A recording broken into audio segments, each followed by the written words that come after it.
Aku rasa lah jebatan kau dah melampau dah. Sangat-sangat melampau sampai menggelarkan orang sebagai mati kata. Dan engkau nak berdialog dengan aktivis-aktivis yang pergi sana. Tak payahlah aku panggil kau berdebat dengan aku sampai ke sudah kau tak respon. Fendi Bacul. Sorry, bukan jebat nama kau. Fendi Bacul.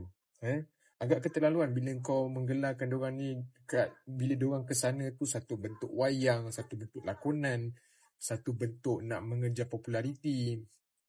Tu melampau, sangat-sangat melampau pada aku. Aku tak kisah kau nak bagi pandangan macam mana sekalipun, tapi kalau sampai kau tahap menghina orang, that was too much, bro.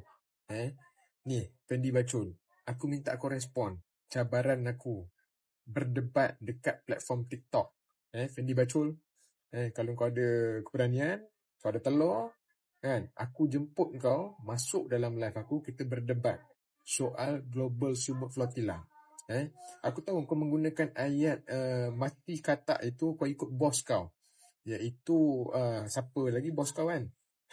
Madikuti kan. Lepas tu tiba-tiba lah kau nak mengaku engkau sebagai orang yang kagum dengan Tuan Guru Ni Abdul Aziz Nikmat.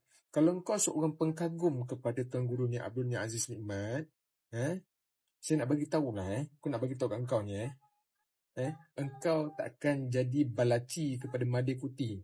Sebab sepanjang almarhum hidup, apa saja yang tak dikatakan oleh Madikuti terhadap almarhum Tuan Guru Ni Abdul Ni Aziz Nikmat.